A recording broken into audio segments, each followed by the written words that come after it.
Captain Vijayakanth அவர்கள் மறைந்த பிறகு கேப்டனுடைய குடும்பம் துவண்டு போகாமல் அவருடைய கட்சி பொறுப்புகளை அவருடைய மனைவியான திரு பிரேமலதா அவங்க கவனிச்சிட்டு இருக்காங்க. இன்னொரு பக்கம் பாத்தீங்கன்னா அவங்களுடைய 2 மகன்களான விஜய பிரபாகரன், சண்முக பாண்டியன் ஆகிய 2 பேருமே சுறுசுறுப்பாக அவங்களுடைய வேலைகளுமே செஞ்சுட்டு இருக்காங்க. விஜய பிரபாகரன் அவர்கள் கட்சி வேலைகளிலும், சண்முக பாண்டியன் அவர்கள் சினிமா துறையிலுமே ஜொலிக்க அவங்களுக்கான முயற்சிகளை அடுத்தடுத்து போட்டுட்டு தான் இருக்காங்க. தற்போது சண்முக பாண்டியனுடைய அடுத்த படம் பற்றிய சூப்பரான அப்டேட் ஒன்று வெளியாகி இருக்கு. அது என்ன அப்படின்னு பாத்தீங்கன்னா, சண்முக பாண்டியன் தற்போது படைத்தலைவன் அப்படின்ற படத்துல நடிச்சிட்டு இருக்காரு. இந்த படத்துல நம்ம லாரன்ஸ் அவர்கள் கெஸ்ட் ரோல் பண்றார் அப்படின்ற தகவல் முன்பே வெளியாச்சு. இதனடுத்து பாத்தீங்கன்னா முக்கிய இயக்குனர் ஒருவருடைய படத்திலுமே இவர் கமிட் ஆகி இருக்காராம். அடுத்து இந்த படமுமே மிக பிரம்மாண்டமாக உருவாக இருக்கு. இதற்கிடையில தற்போது சண்முக பாண்டியனுடைய படைத்தலைவன் படத்துடைய ஒரு சில அப்டேட் வெளியாகி இருக்கு. இதற்கு முன்னாடி இவருடைய பர்த்டே ஸ்பெஷலாக படத்துடைய ப்ரோமோ ஒன்றை வெளியிட்டாங்க. படத்துடைய ப்ரோமோ செம்மையாக இருக்கு அப்படின்றதுனால படத்தின் மீதான எதிர்பார்ப்புமே அதிகமாக இருந்தது. அந்த வகையில பாத்தீங்கன்னா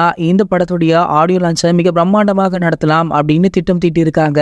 இந்த ஆடியோ வெளியிட்டு விழாவிற்கு பாலிவுட்டுடைய டாப் தலைகளான Rajini sir, Kamal sir, Vijay sir, Suriya sir அப்படின்னு நிறைய பேருக்கு அழைப்பு விடுக்கப்பட்டிருக்காம். தளபதி விஜய் அவர்கள் வர சம்மதித்துள்ளார் அப்படின்ற தகவல் தற்போது வெளியாகி இருக்கு. சோ தளபதி வந்தாலே கண்டிப்பாக படத்துடைய மார்க்கெட் வேற லெவல்ல போய்விடும் அப்படின்றதுனால தளபதி விஜய் அவர்களவே இந்த விஷயத்திற்கு சம்மதமுமே தெரிவிச்சிருக்காரு. இது போன்ற தளபதியை பற்றி வெளியாகும் அனைத்து செய்திகளுமே நீங்கள் உடனே தெரிஞ்சுக்க நம்மளுடைய தளபதி டாக்கீஸ் அப்படின்ற நம்ம சேனலை சப்ஸ்கிரைப் பண்ணிக்கோங்க. அப்படியே பக்கத்துல உள்ள பெல் ஐகானை கிளிக் பண்ணிட்டீங்கன்னா நீங்க நம்ம வீடியோவை மிஸ் பண்ணாம பார்க்கலாம்.